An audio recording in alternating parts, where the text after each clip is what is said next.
2019년 2월 17일 하나님께서 저에게 주시는 말씀은 요한복음 6장 52절에서 59절입니다. 요한복음 6장 52절에서 59절 말씀을 봉독에 올립니다.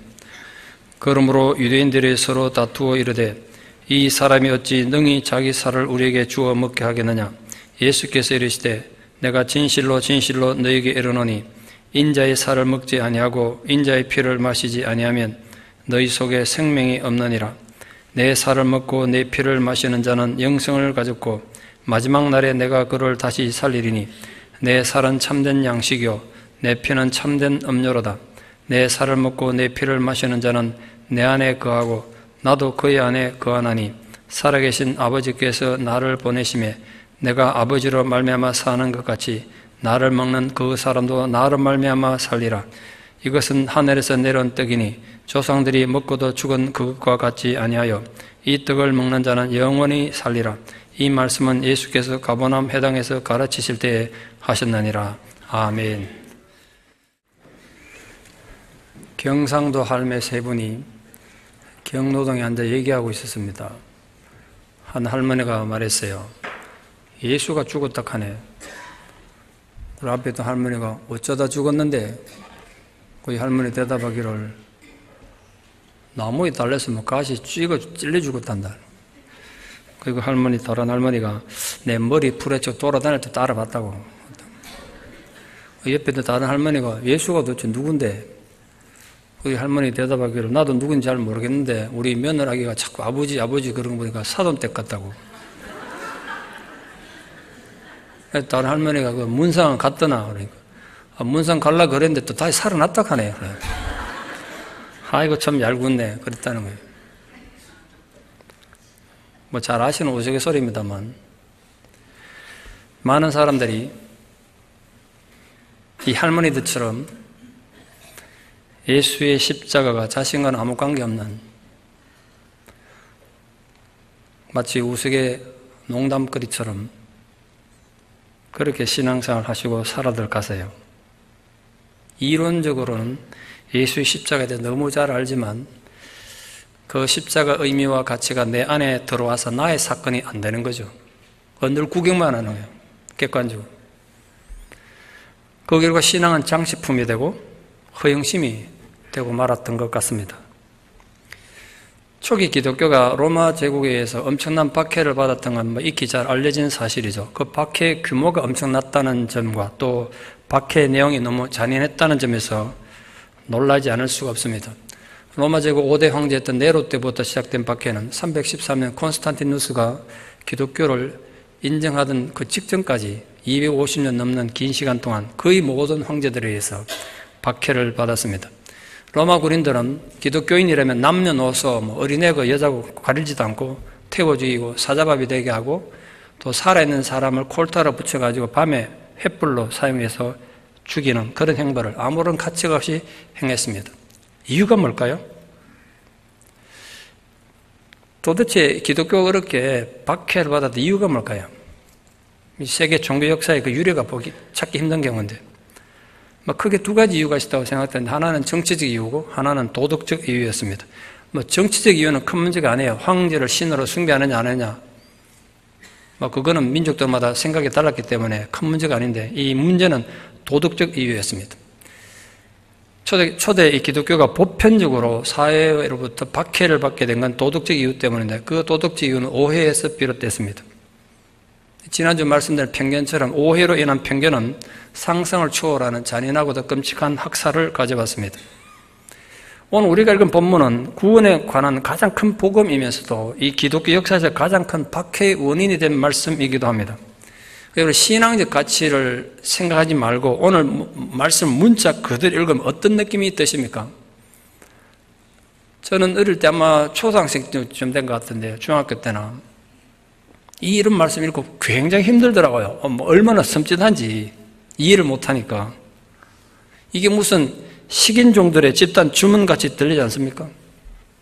내 살을 먹고 내 피를 마시지 않으면 생명이 없다니. 게다가 내 살이, 이 육신이 고깃덩어리가 참된 양식이고 내 피가 참된 음료수라니. 당시 가장 문명화된 지성인이라는 자부심이 대단했던 로마인들 시각으로는, 그들의 도덕관으로 봤을 때 이 초기 기독교인들은 정말 부패하고 파렴치한 그런 도덕적으로 문제 많은 무리들로 오해받기에 충분했다고요. 특히 그 16대 황제였던 마르쿠스 아우렐리우스는 당대 뛰어난 스토아 철학자였습니다. 철학자면서 황제가 된 거죠. 그가 썼던 유명한 명상록이라는 책이 있는데 세대를 초월해서 많은 감명을 줍니다. 세상에 대우주가 있는데 인간은 그 안에 소우주란 거예요. 지금 봐도 인간 이해를 그 정도 하기 힘든데 그 고대시대 그렇게 자기를 이해했더라고요. 그 인간이라는 이 대우주 속에 소우주로 살아가는 자기가 어떻게 사는가, 자기 삶에 대한 반성이다, 뭐 그렇게 기록되어 있어요. 세상과 인간에 대한 이해가 그토록 그 고대시대에 깊었다는 것에 좀 놀랍죠. 특히 죽음의 문제를 끊임없이 논하면서 언젠간 죽어야 될 운명을 가진 인간이 세계 시민으로서 어떤 가치와 의미를 가지고 살 것인가, 그걸 굉장히 강조해놨어요. 학창시절에 그 명상록 읽고, 야, 이렇게 똑똑하고 인생에 대해서, 세상에 대해서 깊이 있는 세계관을 가진 철학자를 황제로 둔 로마는 참 행복한 나라구나, 복 있는 나라구나, 이 생각을 했어요. 우리나라 왕들 중에는 그런 왕이 없는 것 같아서. 근데 제가 나중에 기독교 역사를 다시 배우면서 제가 그렇게 존경했던 마르쿠스 아우렐리우스가 기독교를 가장 박해한 황제 중에 한 명이었다는 걸 알고 충격받았어요. 이렇게 깊이 있는 책을 쓴 사람이 기독교들을 그렇게 잔인하게 박해했다니, 배신감도 느끼고 좀 문화적 충격이 심했어요. 마르쿠스 아우렐리우스는 로마 제국 내에 일어나는 홍수가 날 수도 있고 가뭄이 날 수도 있는 이 자연재해가 있지 않습니까? 이 모든 자연재해는 부도덕한 기독교인들 탓으로 해서 지독하게 탄압했어요. 홍수 나고 가뭄 된 게 왜 기독교인 탓이냐? 이 기독교인들이 살 먹고 피 마실 이런 부도덕한 일을 했기 때문에 신이 노해서 우리 나라에 이렇게 고통을 줬다는 거예요. 이 철학자인 황제 눈에 문자 그대로 해석해서 사람 살을 먹고 피를 마신다고 전해진 이 기독교인들은 정말 부도덕한 집단으로 보였을 거예요. 그 결과 황제의 명을 받았던 로마 군인들은 이 기독교인들 그렇게 잔인하게 고문하고 살해하는 것에 대해서 아무런 양심의 가책을 느끼지 하지 않았고 오히려 시대적 소명을 느끼기까지 했습니다.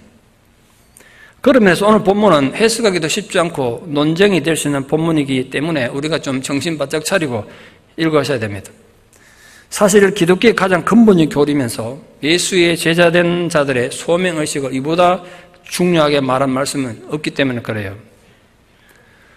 첫째로 오늘 본문은 로마인들에게만 문제가 아니라 예수님 당시에 이 말씀을 들었던 유대인들 사이에도 다툼이 일어났대요. 오늘 다툼이라는 단어를 썼습니다만 그 다툼이란 헬라의 원래 언어가 칼을 빼들고 싸운다는 뜻이에요. 그러니까 유대인들끼리 다툼이 심각했다는 뜻이에요. 예수님이 자신의 살이 참된 양식이고 자신의 피가 참된 음료수라는 이 선언은 유대인들에게 두 가지 점에서 용납하기 힘든 말씀이었습니다. 예수가 유대인된 자기들을 살리기 위해서 죽어야 된다는 뜻인데 동의할 수 없는 거예요. 만약 예수가 높은 도덕과 철학을 가르친다든지 율법에 엄격한 가르침을 줘서 이런 율법을 지켜야 너희들이 구원받는다 이랬으면 유대인들은 예수를 믿고 따라하실지 몰라요. 그런데 하나님의 선민인 자기들을, 하나님의 높은 율법과 도덕을 가진 자기들을 살리겠다고, 지가 뭔데 가난한 목수 주제에 자기들이 죽겠다는 뜻인데 그 논리상 자존심 상해서 받아들일 수가 없는 거예요. 거기에 더해서 자기가 죽어서 자기 살을 우리에서 줘서 먹게 하고 자기 피를 우리에게 마시게 하겠다는 건데, 이게 유대인들 엄청난 혼란에 빠뜨리고 뒤에 보면 유대인을 다 떠나게 만들었어요.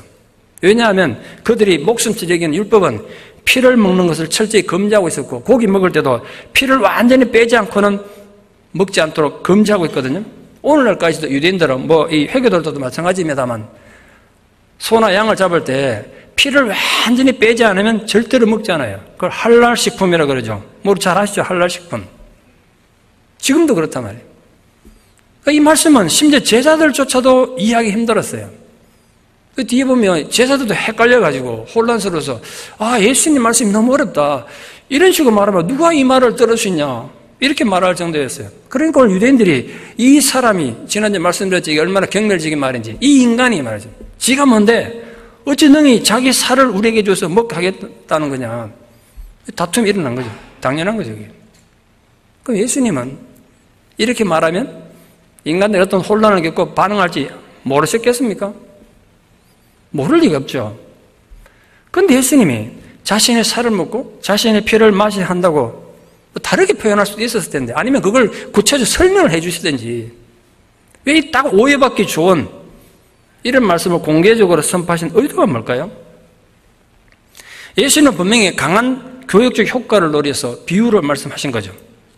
그 비유를 통해서 가장 중요한, 우리 기독교의 가장 중요한 구원의 진리를 선포하신 것입니다. 근데 달을 보라고 손가락질을 이렇게 했더니 달은 안 보고 이 손가락 갖고 이제 시비 거는 이 문제가 생긴 거죠. 예수님 말씀은 문자적으로 받아들여서 문자적으로 해석하면 안 된다는 거죠. 예수님이 어찌 식인 행위하라고 말씀하신 것이겠어요? 그 결코 아니죠. 우리도 저는 문맥을 잘 살펴보고 예수님 의도를 좀 깊이 묵상할 필요가 있습니다. 첫 번째 다뤄야 될 문제가 인자의 살을 먹지 않고 피를 마시지 않으면 생명이 없다는, 이 도대체 무슨 의미냐? 내 살은 참된 양식이고 내 피는 참된 음료수란 말씀은 이 또 무슨 의미로 말씀하신 것인가? 여기는 다양한 의미가 포함되어 있습니다. 그걸 이 짧은 시간에 다 말씀드릴 수 없지만 중요한 몇 가지만 좀 정리하려고 합니다. 첫째는 그리스도와 우리와의 관계를 아주 입체적으로 표현한 거예요.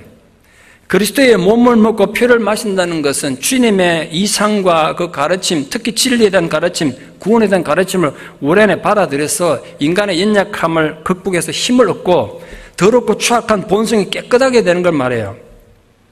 사실 주님의 생명을 우리 심장과 마음속에 받아들이지 않으면 우리 신앙은 아무리 오랜 세월 예수 믿고 아무리 많은 헌신해도 신앙에게 박제된 새와 같이 죽은 것이 된다고요. 비유로 들면 이렇습니다. 여러분 집에 서재 책이 가득 꽂혀 있습니다. 근데 그 책을 전혀 읽지 않고 쳐다만 본다면 그 책은 나하고 아무런 관계가 없죠. 그 책이 내게 어떤 의미를 주지 못해요. 근데 어느 날 가가지고 그 책을 꺼내 읽었어요. 근데 그 책 내용에 감동을 받았고 그 의미 있는 내용들이 내 기억 속에 남았습니다. 그 저장된 기억을 기초로 그 정신이 풍부해지고 명상도 할 수 있게 된 거죠. 과거에는 그 책이 그냥 장식품으로만 존재했지만 이제 그 책이 드디어 내 내면에 들어와서 나의 일부가 된 겁니다. 예수님도 마찬가지예요. 예수님이 아무리 생명이시고 진리고 그래도 예수님이 우리 바깥에서 그냥 위인으로 존재하는 한 아무리 신앙생활 열심히 해도 신앙도 예수도 장식품에 불과한 거예요. 그러다 어느 순간 예수님이 내 안에 들어오시면 예수님과 내가 특별한 영적 관계를 맺게 되고 그리스도가 주는 그 생명과 능력으로 활력 있는 삶을 살게 된다는 거예요. 예수님이 자신의 살을 먹고 피를 마시지 않으면 우리 안에 생명이 없다고 말씀하신 이유는 바로 여기에 있습니다. 주님의 살과 피를 먹고 마시라는 것은 우리 심장과 영혼과 정신과 마음에 예수님으로 채우라는 뜻이에요. 예수로 채우고 사는 분들 되기를 축원합니다. 두 번째로 성만찬에 대한 입체적 가르침이에요. 잘 아시다시피 예수님께서 죽음을 몇 시간 앞두고 제자들과 함께 최후의 만찬, 그게 유월절 만찬입니다. 만찬을 베푸셨지 않습니까? 그 만찬 자리에서 떡을 떼서 예수님이 제자들 주시면서 이건 너희를 위해서 찢어지는 나의 살이다. 그리고 포도주 잔을 따라주시면서 이건 너희를 위해 흘린 나의 피다. 이건 오늘 한 번의 기념이 아니라 앞으로 계속 이걸 행해라 너희들이. 행할 때마다 내가 무엇 때문에 죽었는지 오늘 이 만찬을 기념하라고 예수님 직접 명령하셨어요. 최후의 만찬, 성찬식은 인간이 만든 제도가 아니라고요. 그런데 그 중요한 예수님의 이 최후의 만찬 기록이 요한복음에 없어요. 제자들은 그냥 밥 먹은 걸로 끝나요. 마태, 마가, 누가복음에는 이게 의미를 다 설명했는데 요한복음에만은 의미가 없어요. 그 대신 다른 복음서에는 없는 인자의 살과 피에 대한 기록을 남긴 거예요. 그 의미적인 면에서 보자면 최후 만찬 기록보다 더 의미 있는 기록을 남겼다고 할 수 있죠. 세 번째로 그러므로 인자의 피와 살이 참된 양식이고 음료가 된다는 개념은 결국은 예수 그리스도의 십자가의 죽음의 의미에 대한 구체적 가르침인 거예요. 유대인들이 이해를 못했을 뿐이지. 살을 먹고 피를 마신다는 것은 예수께서 인간 구원을 위해서 십자가상에서 자신의 살을 찢으시고 보혈의 피를 흘려주신다는 사실을 자신의 신앙 고백으로 그걸 받아들이고 인정하고 자신도 그 그리스도 십자가에 동참하는 자기 희생을 의미하는 거예요. 결국은 인간의 자발적인 신앙 고백의 요청이 우리 예수님 살과 피에 대한 가르침이에요. 왜냐하면 먹고 마시는 것은 음식을 소화시키는 자발적인 행위지 않습니까? 어떤 누구도 내 대신 음식 먹고 소화해 줄 수 없지 않습니까? 이 뷔페 가서 산의 진미가 내 앞에 쌓여 있어도 내가 내 입으로 안 먹으면 내한테 아무 의미가 없잖아요. 누가 내 대신 먹어줘요? 누가 내 대신 소화시켜주냐고. 내가 먹어야 돼요. 그 자발적인 행위가 있어야 된다고. 그처럼 주님의 살을 먹고 피를 마신다는 것은 믿는 자가 자기 의지로 예수 그리스도의 죽음과 자기가 연합하는 걸 의미해요. 그건 강제로 되는 게 아니라 자발적인 헌신과 신앙 고백에 의해서만 가능해요. 그게 되려면 가장 중요한 건 뭐냐? 돌이킴, 회개가 전제돼야 돼요. 나의 회개가 없이는 예수님의 십자가가 내 것이 될 수 없는 거예요. 나의 회개가 없이는 예수님의 살과 피를 내가 먹을 수도 없고 마실 수도 없어요. 예수님이 이 가르침을 가장 정확히 이해해서 기록을 남긴 사람이 사도 바울입니다. 그런 자신의 자유를 정말 강하게 선포했던 갈라디아서 이렇게 말했습니다. 내가 그리스도와 함께 십자가에 못 박혔나니 그런데 이제 내가 산 것이 아니야 내 안에 오직 예수 그리스도께서 사신 것이다. 그렇게 고백했어요. 예수님께서 내 살을 먹고 내 피를 마시지 않으면 내 안에 너희들 안에 생명이 없다고 하신 이 가르침이 가장 구체적으로 형성화된 건 이 바울의 고백 안에 있어요. 결국 살과 피를 먹고 마시는 행위는 나의 죄를 위해서 그리스도께서 죽으셨음을 부정할 수 없는 증거로 믿는 자기 고백이고 이제는 자신도 그 십자가를 위해서 사는 걸 의미해요. 여러분 수없이 말씀드렸습니다만 기독교는 결코 이론의 종교가 아니에요. 기독교가 자칫 잘못하면요 신앙이나 믿음은 전혀 없으면서 삶은 없으면서 말장난하는 종교가 되기가 정말 쉬워요. 그래서 저는 앉아서 말장난하는 거 정말 싫어해요. 그 말장난할 시간에 가서 하나라도 행동하란 말이에요.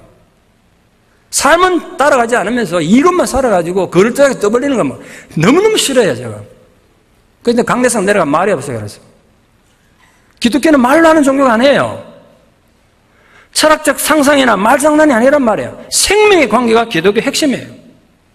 내가 그리스도의 살을 먹고 피를 마셔서 생명의 관계가 되어 있지 않으면 그 신앙 아무런 의미가 없어요.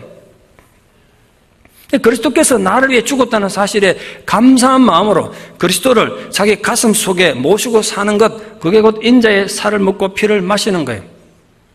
그러면 분명히 삶의 자세가 달라진단 말이에요. 삶의 목표도 달라져요.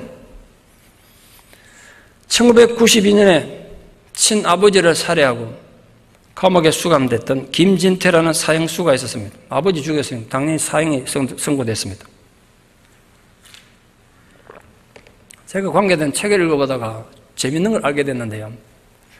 저는 죄지에서 감옥 가면 다 같은 죄수인 줄 알았는데 죄수들끼리도 차별하더라고요. 죄수들끼리도 차별해요. 등급이 있대요. 그 예를 들어서 뭐 감옥에 온 죄수 중에 민주화를 투쟁했다든지 뭐 이렇게 온 사람들은 죄수들끼리도 존중받는다. 인정받는다. 이 사람은 고생 안 해도 돼서 고생한다. 그런데 세상에서 파렴치한 짓 하다 오면 그 안에서도 무시당한대요. 전 나쁜 놈, 진짜 나쁜 놈이라고. 지도 죄인이면서 그런다는 거예요. 근데 그 파렴치범 중에 제일 파렴치범이 누구냐? 부모 죽인 사람이래요. 인간이 얼마나 못해서 부모를 죽이냐? 김진태가 그런 존재였어요. 같은 죄인들끼리 인정받지 못하는 왕따가 되는 아무런 소망을 가질 수 없는 존재였습니다. 그러니까 언제 사형 집행은 될지 모르는 불안한 상황에서 아버지 죽인 놈이라고 처음부터 욕하고 그러니까 막 얼마나 상황에서 거칠게 대했겠습니까? 그러니까 매일 싸우고 이러다 보니까 매일 독방에 갇혔어요. 매일 독방에. 그렇게 허무하게 인생을 보내던 1994년 6월입니다. 자기는 전혀 만난 적도 없는데 이 감옥 전도를 전문하는 신부호 목사님이라는 분이 자기 면회 왔다는 거예요. 평생 교회 한번 가본 적 없는 이 김진태는 목사가 자기 찾아왔다는 기분 나쁘잖아요. 그리고 면회도 거부했어요. 근데 뭐 아버지를 죽였으니 뭐 친척이 면회를 오겠습니까? 친구가 있겠습니까? 외롭고 고달퍼서 자꾸 목사님 찾아와서 좀 만나자 그러니까 할 수 없으니까 목사를 만났는데 이 신부 목사님께서 김진태에게 이렇게 위로하고 설교를 했어요. 그 긴 설교를 좀 요약하면 이겁니다. 당신은 아버지를 죽인 사형수로서 이 땅에서는 용서받을 수 없는 존재다. 분명하다. 그러나 예수님은 그런 당신도 여전히 사랑하실 뿐 아니라 당신을 영원히 살릴 수 있다. 앞에 그건 모르겠는데 사형수에게 당신 영원히 살 수 있다 이 말이 은혜된 거야. 예수가 누군지 이해 못하고 뭐 성경 한번 읽은 적 없고 예배 한번 들은 적 없는데 예수 목사님 설교 한번 들었다고 뭐 은혜가 되겠습니까? 근데 잠자리 누워도 당신도 영원히 살 수 있다. 이 얘기가 떠나지 않는 거예요. 그때도 사고 쳐가지고 독방에 가 있는 어느 날인데요. 당신도 영원히 살 수 있다. 그 생각 속에 잠을 들었는데 꿈을 꿨어요. 꿈에 자기 사형 집행이 열린 거예요. 교수형이 차지 않습니까? 교수대 앞에 있고 자기가 이제 거기에 달려 죽어야 되는데 자기가 달려 죽어야 될 그 자리에 예수님이 목에 달린 거예요. 예수님이 목에 달려 그 사형터를 죽어가시면서 하늘로 올라가는 꿈을 꿨어요. 깜짝 놀라 잠이 깼어요. 그때 깨달았어요. 이 기록에 하면 3일을 밤낮 밥도 안 먹고 그 독방에서 울었대요. 자기 죄가 드디어 깨달아졌어요. 이때까지 아버지 죽이고도요, 아버지가 나한테 학대하고 괴롭혀서 죽였다 자신만만했는데 그 예수님이 자기 대신 교수대 달래주는 환상을 본 뒤로 자기가 죄인이라는 걸 깨닫게 됐어요. 울면서 이렇게 기도했어요. 예수님 용서해 주세요. 저는 아버지를 살해한 정말 나쁜 죄인입니다. 나 같은 하찮은 죄인 때문에 아무런 흠도 없은 예수님이 그렇게 죽으시다니. 그렇게 3일을 울었던 3일째 된 어느 날 갑자기 마음에 평안이 몰려왔어요. 성경 표현한 비둘기 같은 평화가 자기 영혼을 감쌌습니다. 평생 느껴보지 못했던 안식이었어요. 그래서 이 확신에 찬 기쁨으로 고백했습니다. 나 같은 죄인을 위해서 예수님이 대신 십자가에 못 박혀 돌아간 걸 이제 깨달았습니다. 이제 죽을 때까지, 내가 언제 사형당해 죽을지 모르지만 죽는 그날까지 나도 주님 위해 살겠습니다. 예수가 자기 안에 들어온 거예요. 그러니까 인생이 바뀌죠, 당연히. 삶의 자세가 바뀌었어요. 감옥 안에서는 전부 이기적이래요. A처럼 조금만 먹을 거 있으면 전부 다 서로 먼저 먹으려고 많이 먹으려고 싸우는데 그 자기 욕심보다도 이웃을 먼저 생각하고 주님을 먼저 생각하는 사람이 됐습니다. 교도관을 만나도 옛날에는 그렇게 문제 일으키던 이 살인범이 교도관한테도 교도관님 제 얘기 좀 들어보세요. 예수님 환상을 봤는데 자기 복음을 전했어요. 재소자들에도 계속 증거했습니다. 사형수는 한 방에 오래 있으면 안 되고 2개월마다 이렇게 방을 옮기나 본데요. 2개월마다 방을 옮길 때마다 그 수많은 재소자들에게 복음을 전했습니다. 하루에 30분 내지 1시간 운동시간 외에는 이 감방 안에 같이 지내니까 나이도 많고 사형수니까 아무도 함부로 범죄 못하잖아요. 큰형님 같은 김진태 씨가 따뜻하게 사랑을 베풀어 주니까 감동해가지고 많은 사람들이 신앙을 갖게 됐어요. 복음을 전하는 거 듣고. 이분이 한 10년 동안 그때까지 전도한 분이 최소 600명 이상이 됐어요. 한 사람이 예수를 만나 변화됐더니 아무런 소망도 없고 미래를 기대할 수 없는 그 감방 안에 600명이 신앙을 갖게 됐다고. 예배와 성경 공부, 인도는 물론이고 자신도 돈이 없으면서 자기가 있는 영치금 쪼개가지고 어려운 그 재소자들의 생필품을 사주는 일인을 했습니다. 나중에 신부 목사님에게 편지를 보냈는데 이렇게 보냈더라고요. 간략히 요약하면 예수님 때문에 새로운 생명을 얻은 저는 교도소를 선교지로 생각하고 있습니다. 어떤 선교사님이나 목사님이 제가 있는 이곳까지 올 수 있겠습니까? 제가 여기서 선교하겠습니다. 그 영향으로 사람이 이렇게 변화된 결과 2002년 12월 31일 새해가 되면 특사를 하잖아요. 사형수에서 무기수로 감형된 기쁨을 맛봤습니다. 물론 지금 아직 감옥에 계시지만 다만의 전도자, 별명을 그렇게 얻어서 불리고 있습니다. 진실로 예수 그리스도의 살은 참된 양식이고 그의 피는 참된 음료수입니다. 죽은 심령도 살리고 아버지를 죽인 페루나도 전도자라고 거듭나게 하는 생명이 된단 말이에요. 그 위대한 힘, 그 위대한 약속이 여러분 모두에게 주어져 있음을 진심으로 축원합니다. 그 약속을 잡고 사십시오. 그러면 그 주님의 살과 피를 받은 우리는 우리 현재 삶에 어떻게 적용하고 살아야 되고 어떤 삶을 살아야 됩니까? 오늘 양식과 음료수라는 매일 접하는 음식에 비유잖아요. 우리 매일 먹고 살아야 되잖아요. 예수님 그걸로 비유하신 이유는 매일의 삶 속에서 생명의 근원이신 예수 그리스도를 내 안에 모시고 살면 하나님과 깊은 영적 관계를 갖고 살게 된다는 거예요. 참된 양식이라는 개념이 참된이라는 의미는 실제의, 진짜의 또는 진리에 부합한 이런 뜻이란 말이에요. 예수님 살과 피가 그런 거라요. 예수님이 주시는 생명의 양식은 일체의 거짓이 없이 인간에게 생명을 가져다 줄 뿐 아니라 영원히 썩지 않는 참된 양식이라는 뜻이에요. 그러니까 그건 어떤 절박한 상황 속에서도 생명의 근거가 된다는 약속을 오늘 주님이 말씀하신 거예요. 그 피와 살을 먹으면 거긴 생명이 있다. 그럼 우리는 주님의 살과 피를 통한 그 생명을 받은 자라서 어떻게 신앙생활하고 어떻게 살아야 되겠습니까? 주님의 살과 피를 우리 현재 삶에 어떻게 적용하며 살았으면 좋겠습니까? 우리에게는 주님의 살과 피를 통해 어떤 소명이 주어져 있습니까? 20여 년 전에 미국에 처음 북한을 방문했던 어떤 목사님 얘기입니다. 모퉁이들 선교에서 북한 선교를 지금도 하고 있는데 보안 관계사 목사님 이름을 밝히지 못합니다. 20년 전에 아무나 함부로 북한 못 들어갈 때 이분은 선교라기보다는 방문하러 갔어요. 성경책 이런 걸 갖고 못 들어갔겠지만 시차가 있잖아요. 새벽 2시쯤 잠이 깼는데 자기도 처음 북한 하니까 얼마나 긴장됐겠어요. 함부로 나갈 때도 없고.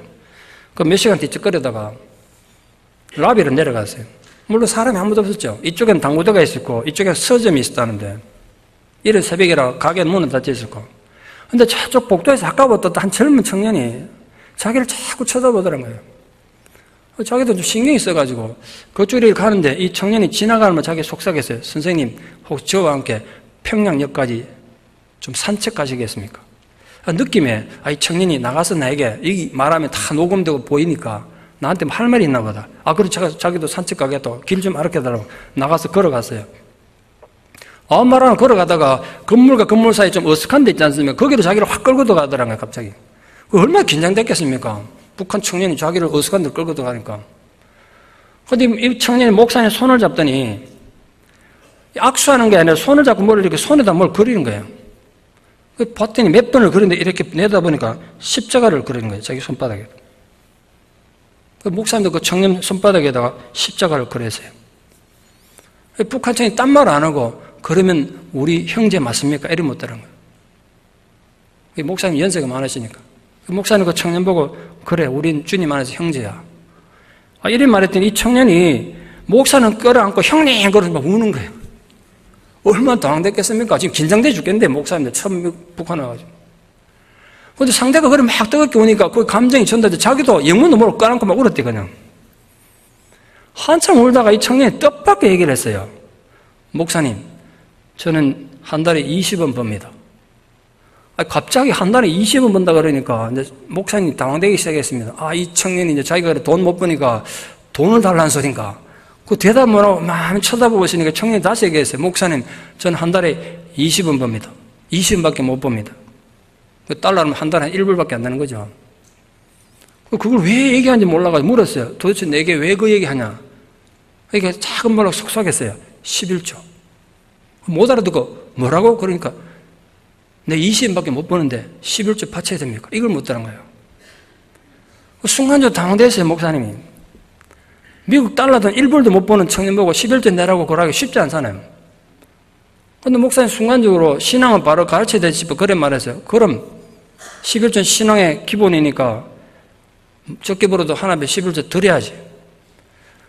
근데 청년은 그 다음 너무 가슴 아픈 말을 했어요. 저도 11조 드리고 싶은데 어디다 드리면 됩니까? 어디다 드려요? 이래 묻더라는 거예요. 그때 순간적으로 목사님 느꼈어요. 그렇구나. 너희들은 11조를 드리고 싶어도 11조 드릴 교회가 없구나, 이 땅에는. 그 눈물이 왈칵 쏟아지더라고요, 목사님이. 11조 드리고 싶어도 한 달 20원밖에 안 버는 그 북한 청년이 11조를 드리고 싶어도 바칠 교회가 없어서 안타까워하는 그 마음에 예수님 그하지 않으시겠습니까? 목사님이 눈물을 흘리고 있으니까 저 세례 좀 받게 해달라고. 거기서 만 목사님이 함부로 세례를 행하다 걸리면 목사님도 정치범 감옥 간다고 해요. 그 목사님 청년 보고 세례 안 받아도 구원받는 지장 없으니까 예수만 열심히 믿으면 된다고.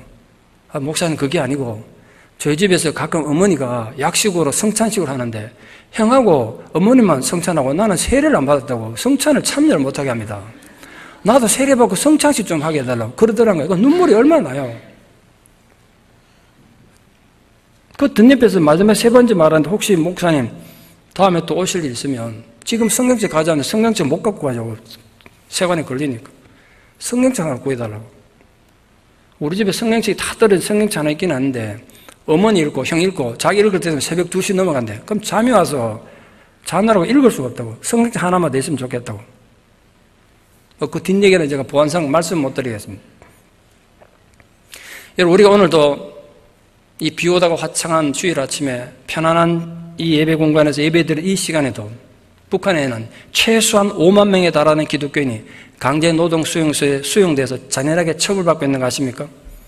수십만 명의 정치범 중에 한 5만 명이 기독교인이라는데 그 정치범 중에도 기독교인은 가장 잔인하게 학대당하고 고통받고 있다고 지금 보고되고 있습니다.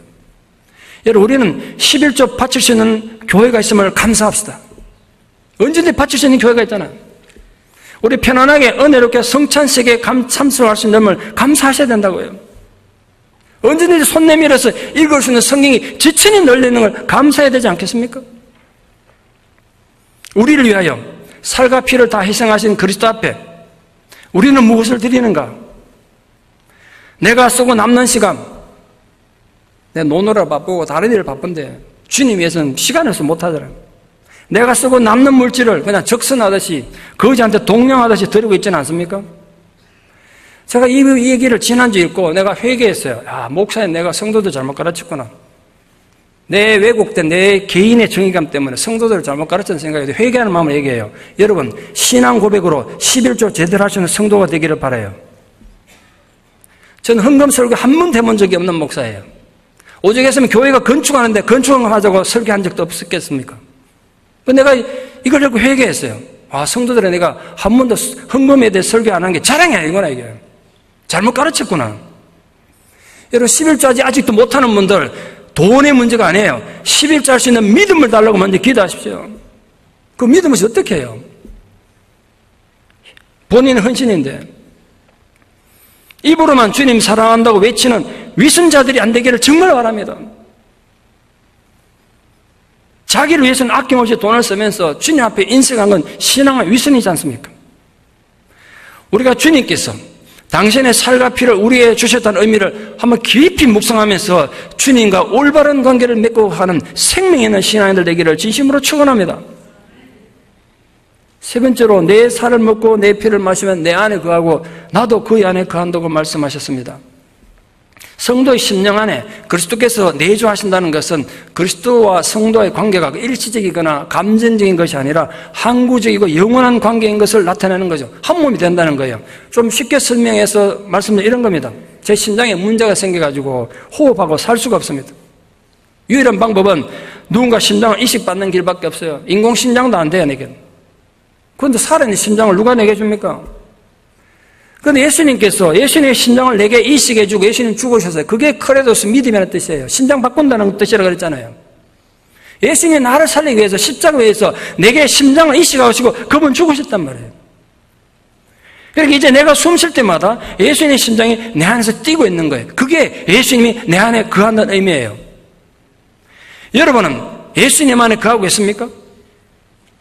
심장 이식 수술 받은 사람이 자기 심장 아니라고 빼놓고 다니면 어떻게 되겠어요? 당장 죽겠죠.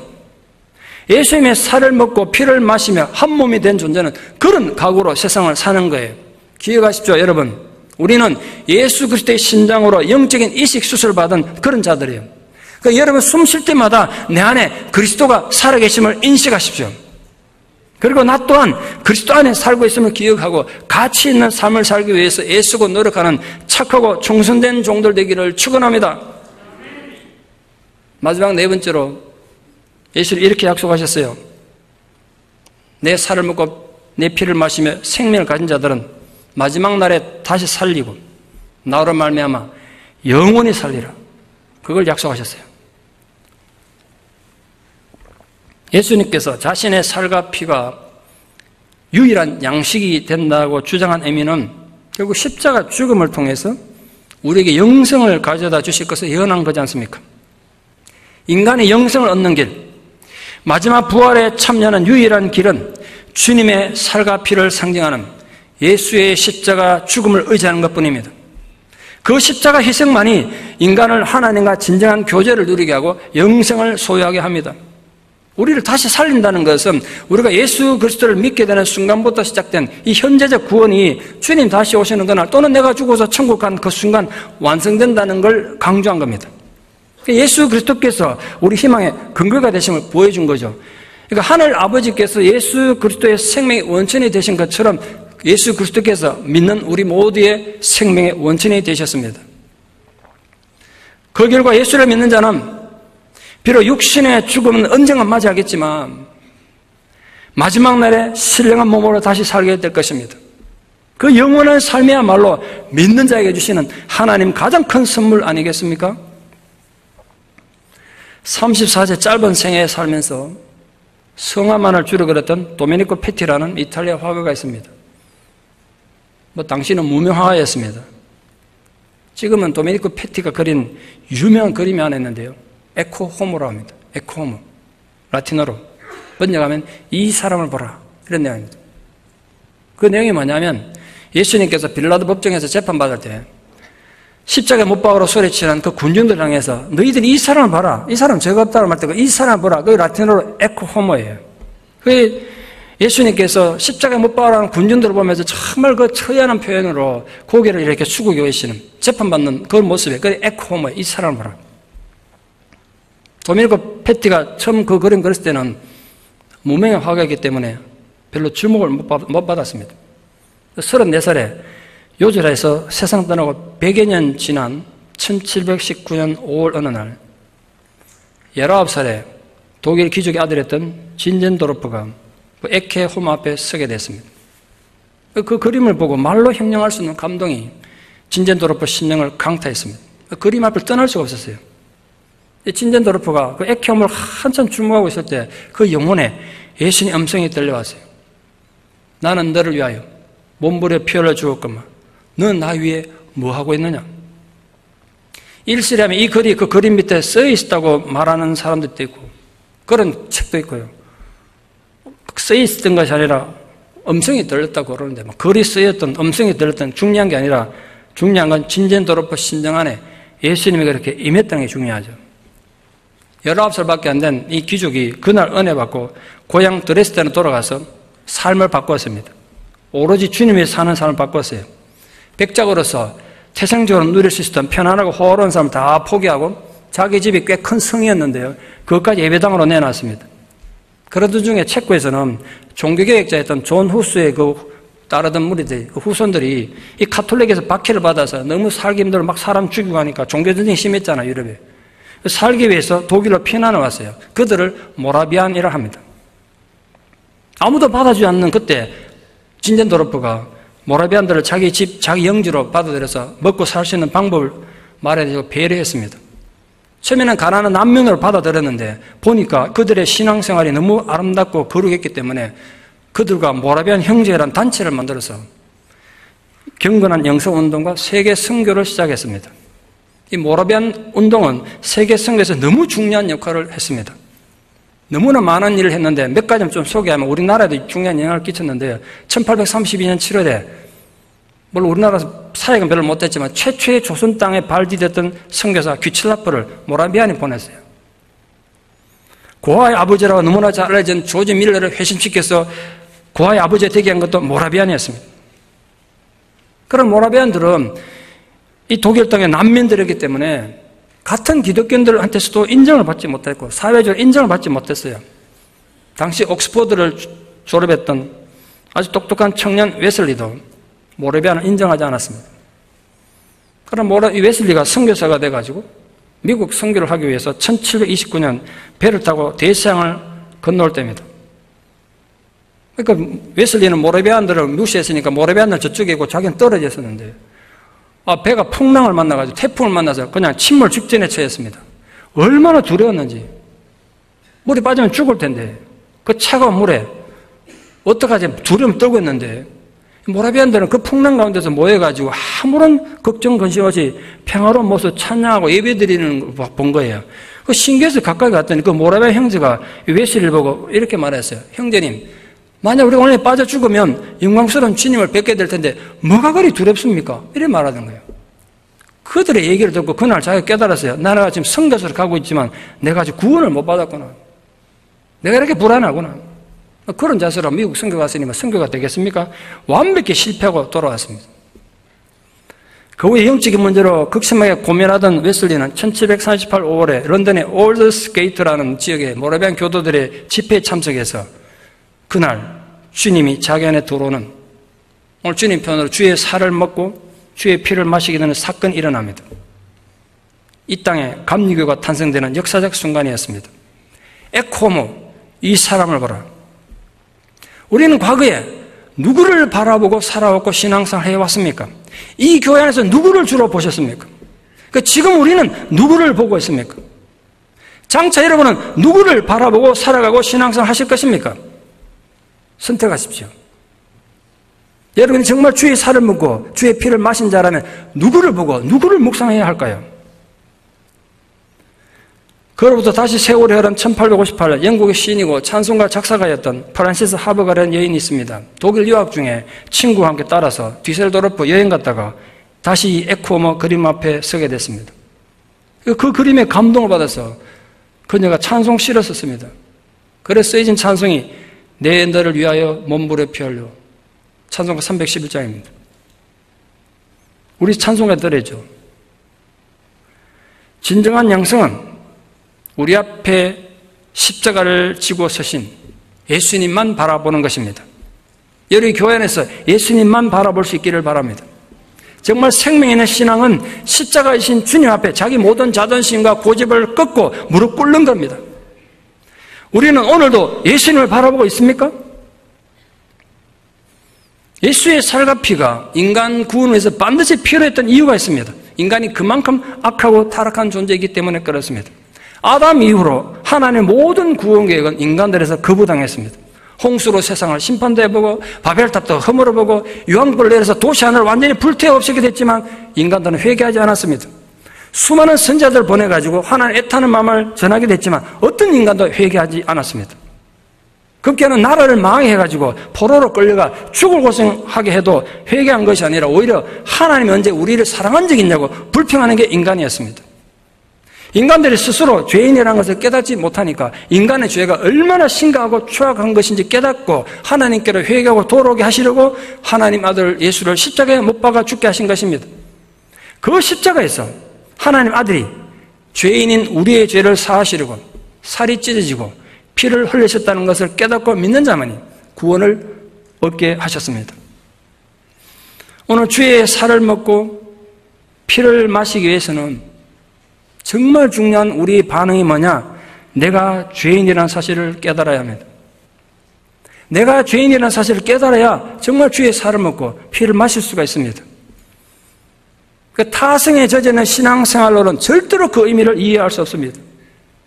지금 여러분 어떤 상황이 있고 어디에 계십니까? 이미 끔찍한 실패를 경험해 보셨습니까? 자기 내면의 지지분함과 추악함으로 여러분 생각해도 여러분 자신이 너무 부끄럽습니까? 아니면 나 스스로는 어떤 선한 삶도 의로운 행동도 행할 수 없음을 깨닫고 절망스럽습니까? 그러면 예수와 함께 죽으십시오. 여러분의 감정과 여러분의 모든 절망에 대해 죽으십시오. 죽은 사람이 뭔 감정이 있고 절망이 있겠습니까? 예수님께서 내가 너희 안에, 네가 내 안에 있다는 말씀하시는 건 바로 이런 의미예요. 이런 의미예요. 여러분 진짜 양식은 무엇입니까? 요즘 사람들 자기 건강에 대해서 얼마나 생각하십니까? 얼마나 건강식 찾습니까? 온갖 영양제들 얼마나 먹습니까? 그러나 오늘 예수님 말씀하신 참된 양식과 참된 음료를 여러분 먹고 마시고 있습니까? 다시 말해서 모든 삶에 예수님만 의지하려는 영적인 민감성이 살아있습니까? 여러분 삶의 목적이 예수님에게 맞춰져 있습니까? 세상을 사는 모든 힘도 예수님에게서 오고 있습니까? 아무리 사는 것이 힘들고 여러 가지 억울한 상황을 만나도 또 위기를 만나도 예수님이 나를 위해 살과 피를 주셨다는 사실만 생각하면 힘이 나십니까? 그래서 예수님이 나의 모든 삶을 지금도 간섭하고 계시고 이끄신다는 확신과 기쁨이 있습니까? 궁극적으로 지금까지 살아온 모든 것이 은혜였음을 믿고 있습니까? 그렇다면 여러분은 참된 양식인 예수님의 살을 먹고 참된 음료인 예수의 피를 마시고 그로 인해서 여러분 안에 생명을 가진 자가 분명합니다. 그 생명 가진 자로 살기를 바랍니다. 이제 그 확신과 기쁨과 감격으로 살아가십시오. 여전히 세상은 어지럽고 혼란스럽고 여러분을 위협한다고 해도 소망 중에 즐거워하며 혼란 중에 참으며 기도에 항상 힘쓰는 주님의 살을 먹고 피를 마신 생명을 가진 주님의 제자로 남은 생애를 살아가는 은혜가 있기를 진심으로 축원합니다. 기도드리겠습니다. 사랑의 하나님 아버지, 죄 많은 우리를 지극히 사랑하셔서 독생자 예수 그리스도의 십자가에 못 박으시고 우리를 위해 살이 찢어지고 물과 피를 다 쏟아주신 은혜를 진심으로 감사를 드립니다. 우리의 구원을 위해 예수님은 모든 것을 희생하고 버리셨다는 사실을 다시금 깨닫고 감사를 드립니다. 이제 우리가 진정으로 생명의 양식인 주님의 살을 먹고 참된 음료인 주님의 피를 마신 자로서 올바른 삶을 살아가게 하여 주시옵소서. 하나님 앞에 인식하고 이기적이고 옹졸한 우리 욕망에서 벗어나서 이제는 주님을 위해 살아가는 착하고 충성된 종들이 되게 하여 주시옵소서. 십자가 위에서 우리를 향한 주님의 소명을 깨닫고 우리의 시간과 재능과 물질, 우리 삶의 전부를 주를 위해 살아가는 생명을 가진 자들이 되게 하여 주시옵소서. 예수님 이름으로 기도드리옵나이다. 아멘.